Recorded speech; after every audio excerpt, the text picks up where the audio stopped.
akan disiksa. Makanya aku bilang, ini kayaknya Cloud akan disiksa nih. Wah, So, kita bakal langsung lihat aja apakah prediksi dari Ranger Mas dan juga ada Om Wawa ini akan berjalan dengan lancar. Ketika tim GPX yang akan mendapatkan draft yang luar biasa di game yang kedua. ya dari sisi junglernya pasti masih sama ya, karena sama-sama dengan jungler tank juga, dengan Demon Slayer yang dipakai. Ada Damage Monster yang cukup besar. Mungkin perbedaannya biasanya ini ada di antara, ada yang ambil attack speed, ada yang ambil battle spell cooldown. Tapi dari dua hero-nya ya, daripada mereka ambil attack speed, mainin dari battle spell cooldown-nya. Jadi Retribution bakal punya speed yang jauh lebih cepat untuk cooldown-nya. Dan Fredo Kieti akan coba untuk mulai melakukan rotasi ke arah top lane. Karena itu yang sudah dibutuhkan. Dapetin level 2 terlebih dahulu. Nah, level 2 udah mainin reverse type-nya sekarang. Nah, Wah, kan langsung lempar bom. lempar belakang, reverse time. Main reverse time. Muncul, loncat, meletus. Dan akan seperti itu. Akan disiksa abis-abisan. Bisa kita bilang, gimana caranya sekarang problem dari tim OP, mereka tidak terfokus ke arah god lane-nya, tapi mereka terfokus ke arah objektif gaming. Jangan sampai Fredrin-nya ini berhasil mereka kasih kesempatan untuk bertahan. Ya, mau gak mau juga. Tapi Fredo sudah dipaksa untuk penggunaan dari Flicker. Tapi masih tabrak juga ada Ray untuk melakukan backup-nya. Goldman masih cukup ramai sepertinya dengan 4 hero sekaligus berada di bagian dari goldnya. Tapi kita bisa melihat bagaimana sustainnya pemain-pemain dari GPX sekarang. Watt dengan spinning light wheel yang sudah lepaskan juga coba untuk diharas oleh Masako. Semuanya sudah recall kembali ke belakang dan reset positioning seperti ini yang dicari memang oleh GPX. Alright, RZT kali ini bahkan dia yang harus mundur terlebih dahulu di laningnya dimenangkan oleh seorang Ziri. Tapi lihat, rotasi di arah top lane benar-benar coba untuk dikasih kesempatan farming. Ziri mencoba menuju ke arah backline. Ada seorang Ozzy N1, belum ada heavy speed dikeluarkan. Muesa sudah memiliki level 4 tepak, ada Ray depan sana, tidak ada satu buah Watches terpakan. Sanjo di save dan Retribution di sound point. First blood bahkan didapatkan oleh seorang Ziri. Zoning akan dilakukan dan bahkan ini kasus yang terjadi di game sebelumnya ketika seorang RZT melakukan zoning atas atau seorang Ray. Ya, dan bahkan ini sulit banget ya. Ziri bakal bisa untuk meng-outplay pemain-pemain dari OP Pegasus. Karena kan ya mereka gak punya misalnya hero lock yang pertama. Yang kedua Petrify bahkan gak ada. Untuk siapa yang bakal bisa nangkep ke arah Ziri? Ini gak ada sama sekali. Gak ada kaca. Gak ada kaca. Ya, Ya, gak ada suppress ya, gak ada suppress. gak ada suppress. Karena suppress yang satu lagi udah didapatkan oleh seorang OP. Dan tidak mungkin didapatkan kembali karena global ban. Ini balik lagi. Ribo di depan sana akan membuka sedikit vision dan akan lebih mendominasi para pemain dari tim GPX melihat power yang besar. Tapi secara tidak langsung kita bisa lihat di mana power retribution dari Ray juga cukup kuat. Ozzy N1 kali ini bakal coba one by one situation. Ada Spencer di depan sana, heavy spin tarik keluarkan dari seorang Ray. Berhasil terperangkap tapi tidak ada damage yang cukup. Masih coba diselamatkan. 1 poin tambahan. Time sendiri sedikit terlambat. Dan Kripo gagal untuk mencoba menyelamatkan seorang Ray. Nah, ini rotasi yang bagus banget dari OP Pegasus. Tapi mereka harus merelakan memang untuk di bagian bawahnya tadi. Ziri yang bebas untuk melakukan farmingan. Untuk area dari top lane-nya, Watt masih diberikan kepercayaan untuk melakukan solo laning. Ini kuat banget buat Watt-nya. Dan kita lihat. Iya, setuju. Ya, dari tail-nya sendiri masih tetap sama untuk kedua junglernya. Dari Watt-nya dengan Electro Flash berhadapan dengan Avaris yang dipakai oleh Masako. Oke, Masako nampaknya yang tadi aku perkirakan akan disiksa oleh seorang Fredo, tapi nampaknya tidak terlalu tersiksa ya. Yep, Karena Wattnya juga sendirian dia. masih sendirian, masih dibiarkan begitu saja. Dan ini cukup lumayan berbahaya dalam kondisi kemenangan draft dari GPX. Tapi telah membuat Masako berhasil mendapatkan satu buah Demon Hunter Sword di menit yang keempat. Itu cukup berbahaya kalau menurut aku loh, Pung. Dan balik lagi mungkin bisa ditabrak ya buat GPX-nya untuk area dari gold lane-nya. Karena dari turtle-nya spawn di bagian atas, dekat dengan gold lane. Satu buah wild charge tadi Dan sudah dipakai. Lihat Ozzy N1 akan memancing dan bakal retribution di short point. Didapatkan tapi harus ditumbangi dengan adanya Watt yang terlalu sakit. Di depan sana dan bahkan para pemain dari tim GPX mereka mencoba dibalikan kembali keadaan yang mundur ke arah belakang dan Vengeance setelah di pop up mau tidak mau untuk membuat seorang RZT akan lancar bermain pianonya. Oke, satu buah barir membuat Kribo agak ke-delay untuk mundur ke belakang. Sedang ditabrak oleh OP Pegasus dan tampaknya masih bisa survive juga. Reset positioning dari OP-nya mendapatkan satu turtle, mereka unggul goldnya sedikit saja. Tidak terlalu jauh, tapi menurut ini salah satu poin plus juga untuk OP Pegasus ya. Dimana ya pada akhirnya ya Masako bisa dapetin itemnya dengan cukup cepat. Oke, Ziri Asigen. Wih, sakit banget tuh. Ziri saja, sorry.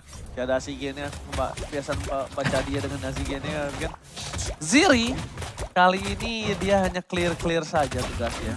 Karena damage dari Masako ini udah mulai tidak bisa dibendung kok. Ya dia ditemenin terus ya, berarti memang mempercayakan 3 hero dari OP lainnya untuk bekerja sama. Dengan catatan bahwa memang dari RZ-nya ini selalu nge-backupin yang lainnya. Betul. Karena dia punya movement, dia bisa nge-backupin cepat untuk area dari mid. Nah, movement yang cepat, nge-backup cepat, tapi problemnya satu, lihat di bawah, RZY bakal dilumat dan tidak ada rotasi yang cepat untuk bisa membantu pergerakan di arah bottom lane. Dan bahkan dari tim OP mereka harus kehilangan lagi turret yang sangat mahal di arah bottom lane. Di mana saatnya Fredo Kitty udah mulai sadar, dia harus coba untuk melakukan babysit terhadap seorang perawat. Yep. Zoning out kembali dilakukan oleh OP Pegasus. Mereka selalu menunggu kapan ada pemain GPX yang berjalan sendirian. Di top lane itu sudah ada setapan tadi. 3 pemain setup, untungnya gak ada yang lewat di bagian atas karena memang positioning dari GPX adalah berusaha untuk mendapatkan turtle yang ketiga sedang di setup juga.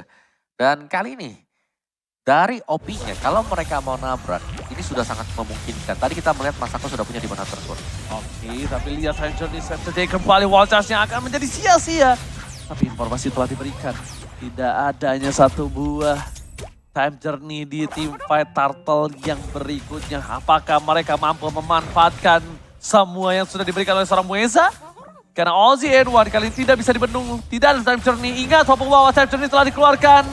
Dan langsung ada heavy spin, berhasil bisa di short point, berhasil dapatkan bersama dengan satu buah blessing duet, karena playkan, dan bahkan Fredo Kitty tertumbang ke kill spin didapatkan oleh seorang Cloud.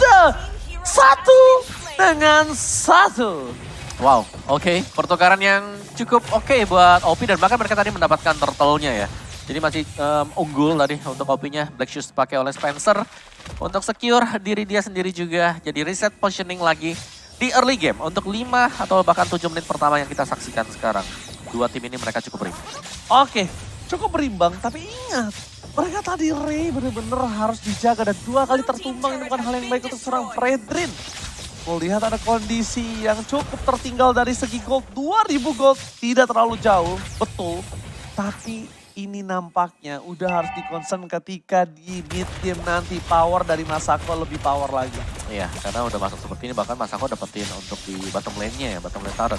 Oke, bottom lane turret tapi Spencer tidak bisa lagi bertahan, tidak ada sprint, tidak ada lagi Black Shoes. Jadi mau nggak mau Spencer harus ditumbangkan menjadi tumbal di tim fight di bottom lane.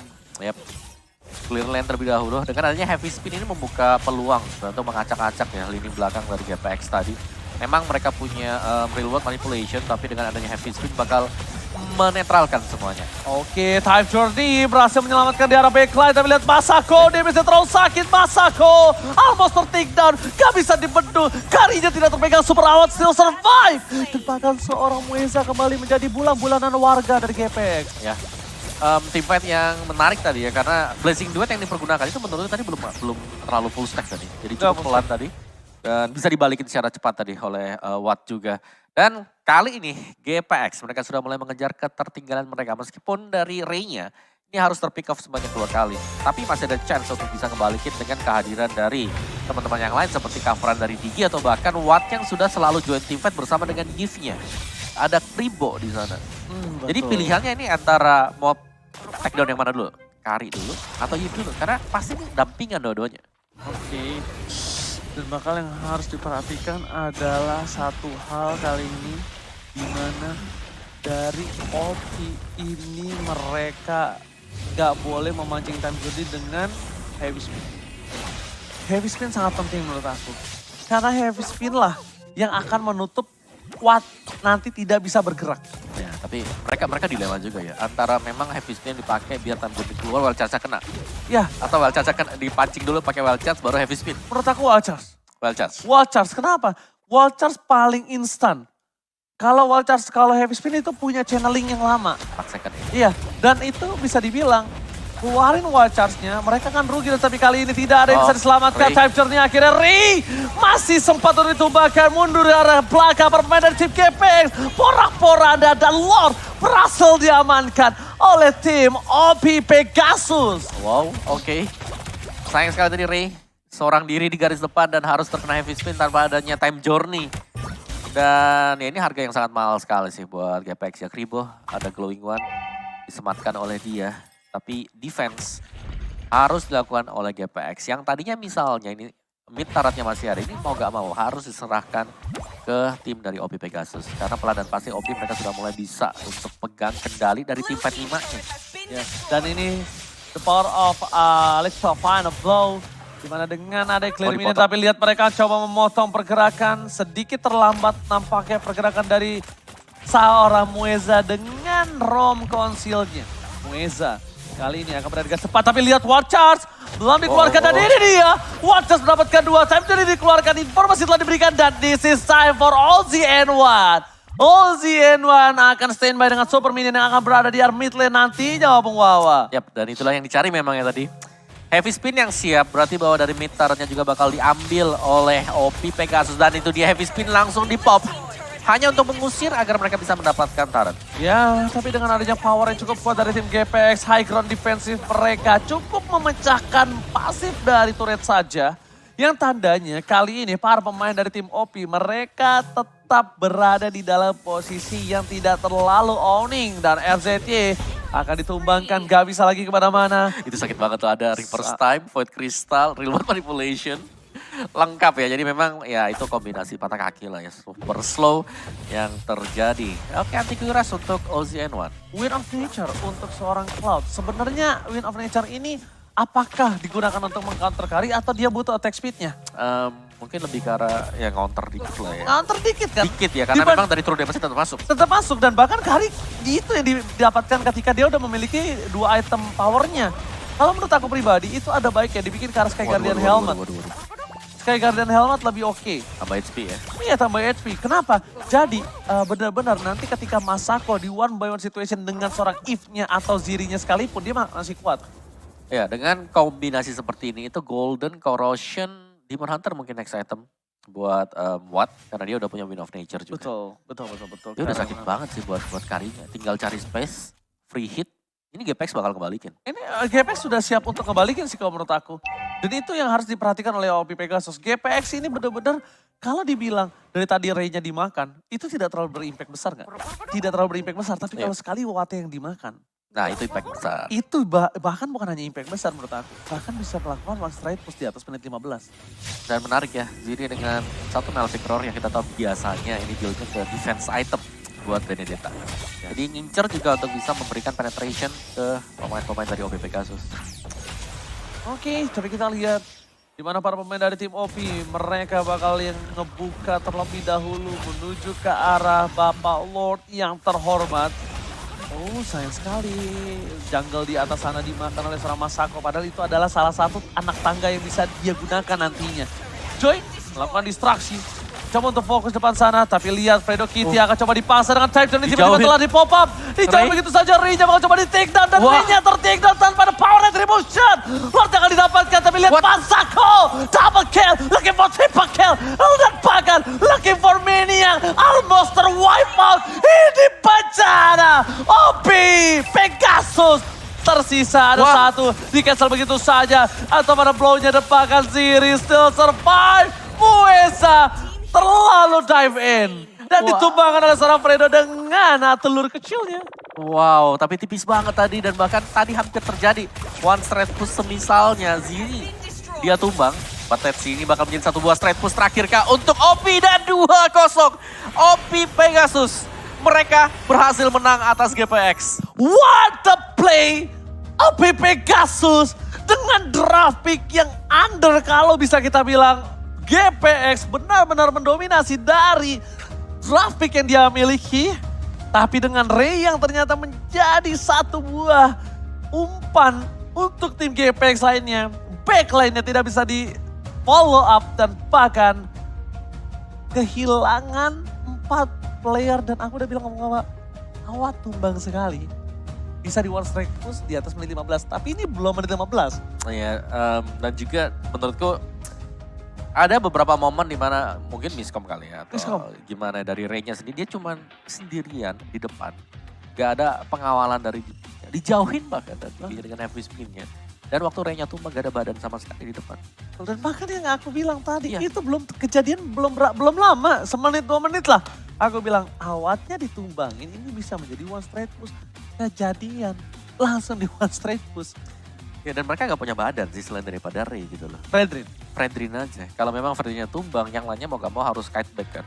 Dan kite backnya dari Kari sendiri, oke lah semua marksman apapun juga. Kalau dia gak dapetin free hit di belakang, ya udah Ya, harus kabur. benar. Kalaupun dia mau free hit, setidaknya damage yang diberikan itu nggak semua damage musuh ke dia, Pung. Betul. Setidaknya 1 lawan 1, 1 lawan 2 itu masih oke kalau Kari.